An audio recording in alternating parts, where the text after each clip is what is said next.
സ്തോത്രം. ക്രിസ്തുവിൽ ഏവർക്കും സ്നേഹ വന്ദനം. കഴിഞ്ഞ ദിവസം മോശയിലേക്ക് യഹോവയുടെ ആത്മാവ് പകരപ്പെടുന്നതിനെ കുറിച്ച് നമുക്ക് ചിന്തിപ്പാനിടയായി. പഴയ നിയമ ഭക്തന്മാരിൽ ദൈവം എപ്രകാരം പ്രവർത്തിച്ചു എന്നതിനെ കുറിച്ചാണല്ലോ നാം ചിന്തിക്കുന്നത്. മോശയ്ക്ക് ശേഷം യോശുവയെ നിയോഗിച്ചപ്പോൾ ആത്മാവ് യോശുവയിലേക്കും കൈമാറ്റം ചെയ്യപ്പെടുന്നതാണ് നമുക്ക് മനസ്സിലാക്കുവാൻ സാധിക്കുന്നത്. സംഖ്യാപുസ്തകം 27:18 മുതൽ നാം വായിക്കുമ്പോൾ, യഹോവ മോശയോട് കൽപ്പിച്ചത്, എന്റെ ആത്മാവുള്ള പുരുഷനായി നൂന്റെ മകനായ യോശുവയെ വിളിച്ച് അവന്റെ മേൽ കൈവച്ച് അവനെ പുരോഹിതനായ എലീസറിന്റെയും സർവ്വസഭയുടെയും മുൻപാകെ നിർത്തി അവർ കാണെ അവന് ആജ്ഞ കൊടുക്കുക. ഇസ്രായേൽ മക്കളുടെ സഭയെല്ലാം അനുസരിക്കേണ്ടതിന് നിന്റെ മഹിമയിൽ ഒരംശം അവന്റെ മേൽ വയ്ക്കണം. അഥവാ ആത്മാവിന്റെ ഒരു അംശം. ഇവിടെ നമുക്ക് കാണുവാനായിട്ട് കഴിയുന്നത്, ഇപ്രകാരം അഭിഷിക്തന്മാരെ ദൈവം അഭിഷിക്ത ശുശ്രൂഷയ്ക്ക് വേണ്ടി വേർതിരിക്കുന്ന അനുഭവങ്ങൾ നമുക്ക് മനസ്സിലാക്കുവാനായിട്ട് സാധിക്കും. വീണ്ടും അതിന്റെ 21-ാമത്തെ വാക്യത്തിൽ, അവൻ പുരോഹിതനായ എലീസറിന്റെ മുൻപാകെ നിൽക്കണം.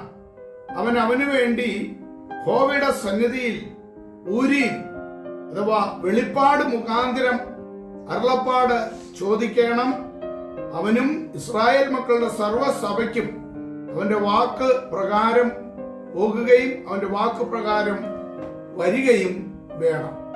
ഇപ്രകാരം ദൈവസന്നിധിയിൽ കൂടെ ഉള്ളതാകുന്ന ആലോചന പ്രാപിച്ച് വെളിപ്പാട് പ്രാപിച്ച് അവർ പ്രവർത്തിക്കേണ്ടത് ആവശ്യമായിരുന്നു.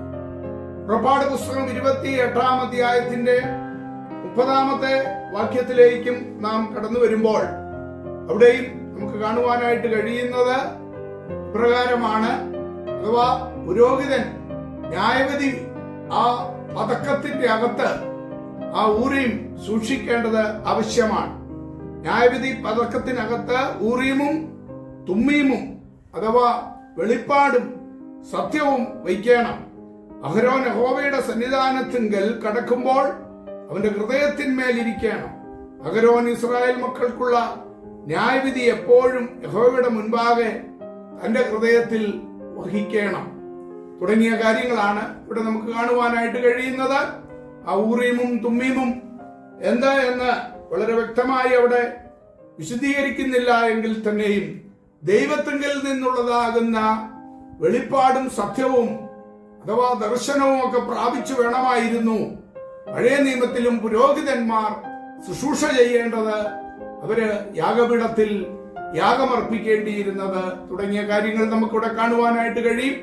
പഴയ നിയമത്തിലെ മഹാപുരോഹിതൻ ക്രിസ്തുവിന് നിഴലായിട്ടാണല്ലോ അവിടെ നമുക്ക് കാണുവാനായിട്ട് കഴിയുന്നത്. എന്നാൽ ഇന്ന് പലപ്പോഴും മനുഷ്യൻ അവന്റെ ഹിതത്തിനനുസരിച്ച് ശുശ്രൂഷ ചെയ്യുന്നത് കൊണ്ടാണ് ഇന്ന് പല പ്രശ്നങ്ങൾക്കും കാരണം സംഭവിച്ചുകൊണ്ടിരിക്കുന്നത്. ദൈവത്തിങ്കിൽ നിന്നുള്ള വെളിപ്പാടോ ദർശനമോ അല്ലെങ്കിൽ ദൈവത്തിന്റെ ആത്മാവിനാലോ അവന് ശുശ്രൂഷ ചെയ്ത് മുൻപോട്ട് പോകുവാൻ കഴിയാത്തതാണ് ഇന്നത്തെ ആത്മീയ ഗോളത്തിലെ വലിയ പരാജയങ്ങൾക്ക് കാരണം. ചില വോട്ടുകളുടെ മാത്രം ബലത്തിൽ അധികാരത്തിൽ കയറി ഇന്ന് സഭയെ ഭരിക്കുവാനായിട്ട് ഭരണകൂടം തയ്യാറാകുമ്പോൾ ദൈവത്തിന്റെ ആത്മാവിന്റെ പ്രവൃത്തി അവിടെ നിന്നെല്ലാം മാറിപ്പോകുന്നത് നമുക്ക് കാണുവാനായിട്ട് കഴിയുക. അതാണ് പല സഭകളിലും അനേക പ്രശ്നങ്ങൾക്ക് കാരണം, ഭിന്നതകൾക്ക് കാരണം, അനേക ഇടർച്ചകൾക്ക് കാരണം. ഇതെല്ലാമാണ് യഥാർത്ഥമായി ദൈവത്തിന്റെ ആത്മാവിനാലുള്ളതാകുന്ന ഭരണം ഇന്ന് നടത്തുവാൻ അല്ലെങ്കിൽ സഭയെ നിയന്ത്രിക്കുവാൻ ഇന്ന് കഴിയാതെ പോകുന്നു എന്നതാണ് സഭയുടെ ചരിത്രങ്ങൾ പഠിക്കുമ്പോൾ നമുക്ക് കാണുവാൻ കഴിയുന്നത്. അതുതന്നെയാണ് ലോക ചരിത്രത്തിലും കാണുവാൻ കഴിയുന്നത്.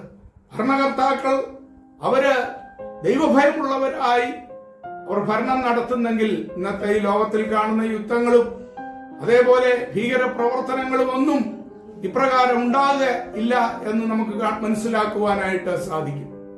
ഇന്ന് നാം കാണുമ്പോൾ എത്രയോ പൊരിഞ്ഞ സങ്കടകരമായ യുദ്ധങ്ങളാണ് ഓരോ ദിവസവും നടക്കുന്നത്. എത്ര കുഞ്ഞുങ്ങൾ, എത്ര മനുഷ്യ ജീവിതങ്ങളാണ് ഓരോ ദിവസവും കൊല ചെയ്യപ്പെട്ടുകൊണ്ടിരിക്കുന്നത്.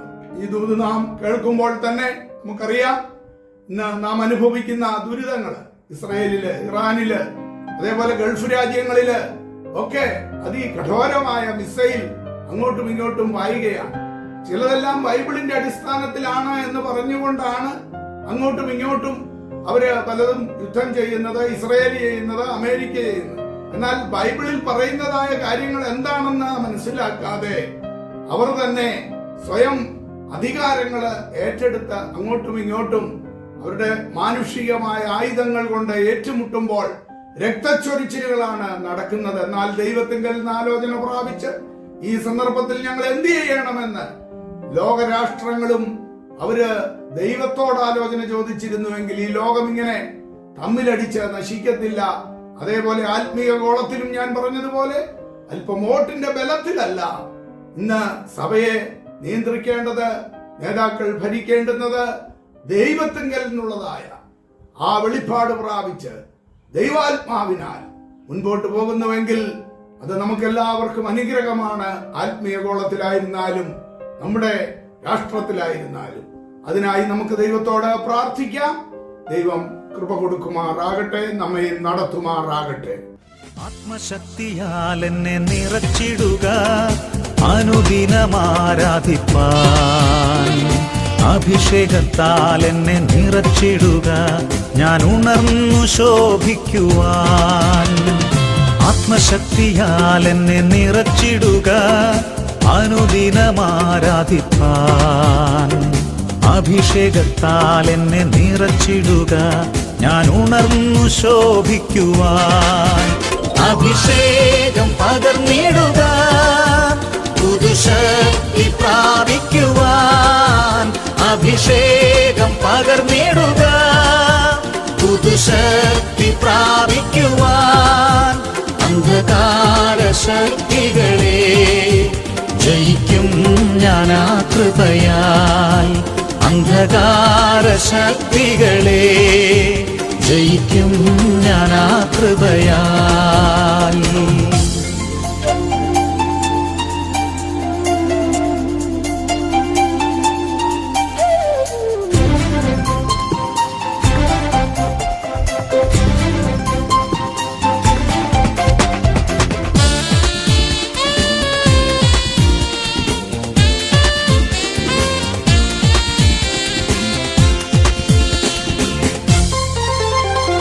ക്ലേശം നിറയും മരുയാത്രയിൽ ഞാൻ നിന്നെ സ്തുതിച്ചാർത്തിടുമ്പോൾ തുറന്നിടുക നൽനീരുറവ, ഞാൻ എഴുന്നേറ്റു ശോഭിക്കുവാൻ.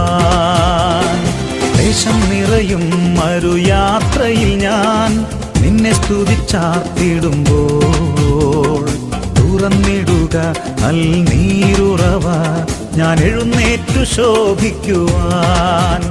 അഭിഷേകം പകർന്നിടുക, പുതുശക്തി പ്രാപിക്കുവാൻ. അഭിഷേകം പകർന്നിടുക, പുതുശക്തി പ്രാപിക്കുവാൻ. അന്ധകാര ശക്തികളെ ജയിക്കും ഞാൻ ആ കൃപയാൽ. അന്ധകാര ശക്തികളെ ജയിക്കും ഞാൻ ആ കൃപയാൽ.